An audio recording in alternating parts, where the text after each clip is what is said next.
বনগাঁর অপহৃত ব্যক্তিকে কোচবিহার থেকে উদ্ধার। 20 দিন আগে আলমগীর মুন্সিকে অপহরণের অভিযোগ। বনগাঁ থেকে শিলিগুড়ি হয়ে কোচবিহারে অপহৃত আলমগীর। 5 লক্ষ টাকা মুক্তিপণ চেয়ে পরিবারের কাছে ফোন। কোচবিহার থেকে আলমগীরকে উদ্ধার করে বনগাঁ থানার পুলিশ। কিভাবে উদ্ধার, অপহরণের অভিযোগ ওঠে, যারা যুক্ত এই ঘটনার নেপথ্যে তারা কারা, জানবো। প্রতিনিধি অনিরুদ্ধ রয়েছেন সঙ্গে। অনিরুদ্ধ, দেখো রুমিলা, তোকে জানিয়ে রাখি যে গত 20 দিন আগে এই আলমগীর মুন্সিকে অপহরণ করা হয়েছিল এবং তার জন্য মুক্তিপণ চাওয়া হয়েছিল তার পরিবারের কাছে।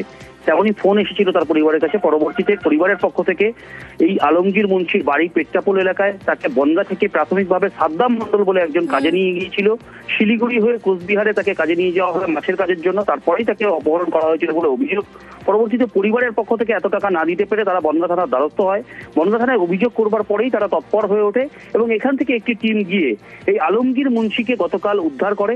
এবং যারা এই ঘটনা ঘটিয়েছে, অর্থাৎ যারা অপহরণ করেছিল এবং এই ঘটনার সঙ্গে যারা যুক্ত রয়েছে, তাদের খোঁজে তল্লাশি চালাচ্ছে পুলিশ। কেন, কি কারণে আলমগীরকে গ্রেফতার করা হয়েছে সে বিষয়েও খতিয়ে দেখছে বনগাঁ থানার পুলিশ। রুমিলা, বেশ।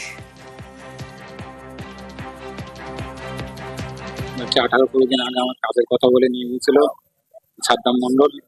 নিয়ে যে ওখান থেকে শিলিগুড়ি থেকে দুটো লোকের কাছে দেয়, দিয়ে ওখান থেকে আমার সেই দুটো লোক ওখান থেকে আমার নিয়ে আসা হচ্ছিল কুচবিহার, মানে মাছের কাজের জন্য।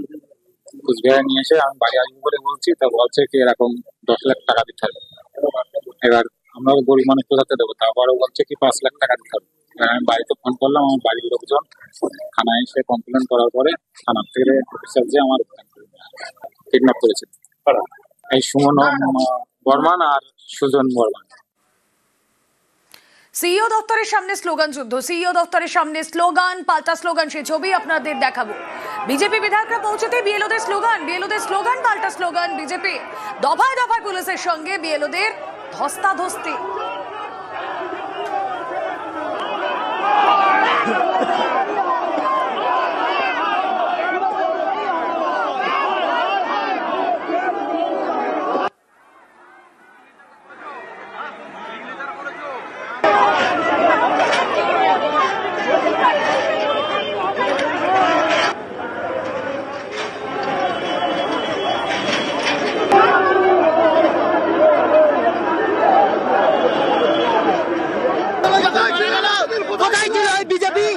আমাদের বিজেপির অভিযানে আমাদের বন্ধুরা দিকে দিকে মরছে। বিজেপি কি করতে আসছে? বিজেপির দলাল ইসিআই রঙ্গুলনে এই কাজ হচ্ছে। বিজেপির রঙ্গুলনে আমাদের বন্ধুরা যখন দিকে দিকে মরছিল তখন কোথায় ছিল? শুভেন্দু অধিকারী এসেছে নির্বাচন কমিশনের গট আপ গেম খেলতে। এখানে বিএলওরা মরছে, বিএলওদের অবস্থা খারাপ হচ্ছে, তাদেরকে মানসিক শারীরিক চাপে অসুস্থ হয়ে পড়ছে। আর এখানে দালালি করতে এসছে, নির্বাচন কমিশনের সঙ্গে গট আপ গেম খেলতে এসছে। আমরা পশ্চিমবঙ্গে বিএলওরা মানবো না এটা। আমাদের বিক্ষোভ একটা কারণেই যে বিএলওদের যে কাজের সময়সীমা, সেই সময়সীমা যে 7 দিন যথেষ্ট নয়। 2 বছরের কাজ কখনোই 1 মাস 7 দিনে শেষ করা সম্ভব নয়। আমরা চাই কমপক্ষে 2 মাস এই সময় বৃদ্ধি করা হোক। এই দাবিতে এসেছি এবং আজকে আমাদেরকে ঢুকতে দেওয়া হচ্ছে না, কিন্তু বিজেপির দালালরা হঠাৎ করে মুখ দেখাচ্ছে এবং তারা ঢুকে যাচ্ছে। আমরা এর বিরুদ্ধে প্রতিবাদ জানাচ্ছি। এখানে যারা আছে বাইরে, মমতার পুলিশ ওদেরকে ব্যবস্থা করে রেখেছে। আমি আসার আগে ওরা ছিল ওই নীল সাদা মঞ্চে, ওদেরকে পুলিশ নিয়ে এলো রাস্তার উপরে। এটা 144 এলাকা। এখানে মাইক বাজানো যায় 7 দিন ধরে। আমাকে 97-98 বার যেতে হয়েছে কোর্টে। এবং এখানে যে ডিসি সেন্ট্রাল ছিল, সিও কে উপর থেকে নেমে আপনাদেরকে তুলতে হয়েছে, ওইটা দেখান। আমরা এসব বস্তু আমরা জানি। আর 4-5 মাস এই লড়াই হবে, একদম অন্তিম জায়গায় চলে এসেছে। এসআইআর ইস্যুতে কমিশনের বিরুদ্ধে আরো সুর চড়াচ্ছে বিজেপি। এবার সরাসরি সিইও দপ্তরে শুভেন্দু অধিকারী সহ বিজেপি বিধায়করা। মুখ্য নির্বাচনী আধিকারিককে একাধিক অভিযোগ। ডেটা এন্ট্রিতে সিবিআই তদন্ত দাবি বিরোধী দলনেতা।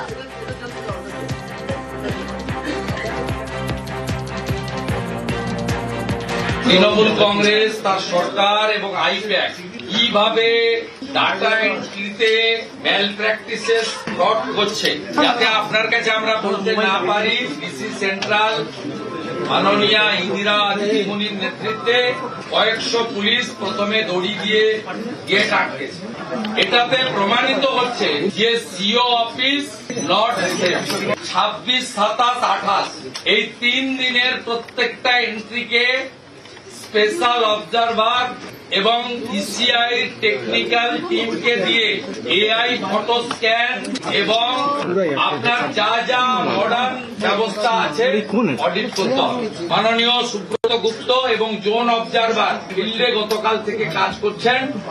তার আগে পর্যন্ত 1,25,00,000 যে রাতারাতি এন্ট্রি করা হয়েছে, এতে আপনার ইয়ারও আইপ্যাক ইনভলভ মিস্টার বিজয় ভারতী, মিসেস আয়সা রানী ইমিডিয়েট ডিও থেকে বাদ দিতে হবে। গোটা ভারতে এসডিও র্যাঙ্কের অফিসাররা হচ্ছেন ইয়ারও, ইমিডিয়েট চেঞ্জ করতে হবে।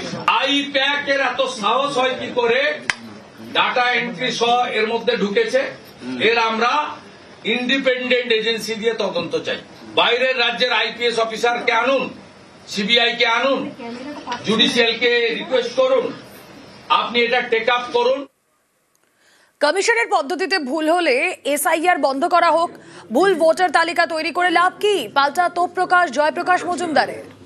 পক্ষান্তরে বলছেন ইলেকশন কমিশন, এটা যদি ভুল হয় তার মানে ইলেকশন কমিশন ভুল করেছে, ইলেকশন কমিশনের পদ্ধতিতে ভুল আছে। এই ভাবের ঘরে চুরি করে লাভ নেই। শুভেন্দু অধিকারী কমপ্লেনও করবেন, আবার বলবেন এসআইআর থাক, 1.5 কোটি নাম বাদও যাবে, এরকম করে হয় না।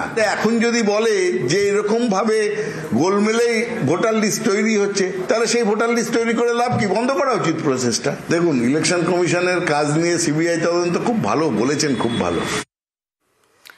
এসআইআর এর ডেটা এন্ট্রিতে বিএলওদের চাপ দিয়ে কারচুপি, অভিযোগ শুভেন্দু অধিকারী। আর অন্যদিকে এসআইআর বুমেরাং হওয়ায় এখন কাল্পনিক কথা, ভিত্তিহীন অভিযোগ পাল্টা কুণাল ঘোষের। এই সেকশন অফ ভিডিওদের সাহায্যে বিএলওদের চাপ দিয়ে তাদের কাছ থেকে ওটিপি নিয়ে আইপ্যাকের লোকেরা মৃত শিফটিং এবং বাংলাদেশি মুসলিম অবৈধ অনুপ্রবেশকারীদের নাম রেখে দিয়েছে। আমরা 17,111 বুথের অভিযোগ, serial number, data special observer এবং সিওকে দিয়েছি। ওনারা বলেছেন ফিজিক্যাল ভেরিফিকেশন, জোন অবজারভার এবং টেকনোলজি অ্যাপ্লাই করে যতটা সম্ভব ফিল্টার করার তারা চেষ্টা করবেন।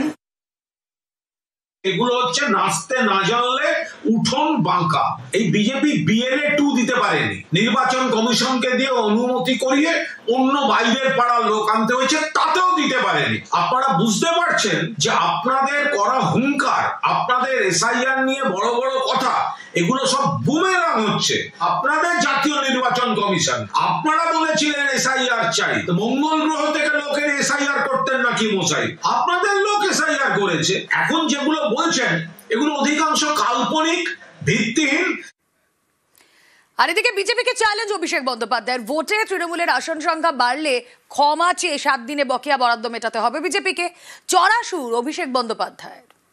যারা বলছে যে এসআইআর হলে তৃণমূলকে দেখা যাবে না, তৃণমূলকে পাওয়া যাবে না, আর তৃণমূলের ভোট শতাংশও বাড়বে, আসন সংখ্যাও বাড়বে। তৃণমূলের যদি আসন সংখ্যা না বাড়ে, আপনারা যা শাস্তি দেবেন অভিষেক বন্দ্যোপাধ্যায় মেনে নেবে। আর তৃণমূলের যদি আসন সংখ্যা বাড়ে, আমরা কোনো শাস্তি দেবো না। মাথা নিচু করে ক্ষমা চেয়ে বাংলার 2 লক্ষ কোটি টাকা 7 দিনে বিজেপি নেতাদের ছাড়তে হবে। চ্যালেঞ্জ অ্যাকসেপ্ট করুন। 2 লক্ষ কোটি টাকা যেটা বাংলার অধিকার, প্রাপ্য পাওনা, এটা কারোর মামার টাকা না, বাবার টাকা না, দাদুর টাকা না, ঠাকুরদার টাকা না, পৈতৃক সম্পত্তি না। আসুন এবার আপনাদেরকে দেখাই মতুয়াদের সিইও দপ্তর অভিযান। নিঃশর্ত নাগরিকত্বের দাবিতে তাদের এই অভিযান। কলেজ স্ট্রিট থেকে বিবাদীবাগ পর্যন্ত তাদের এই মিছিল। মতুয়া সম্প্রদায়ের মিছিলে অধীর রঞ্জন চৌধুরী। আমরা বলছি এসআইআর হবে না, এসআইআর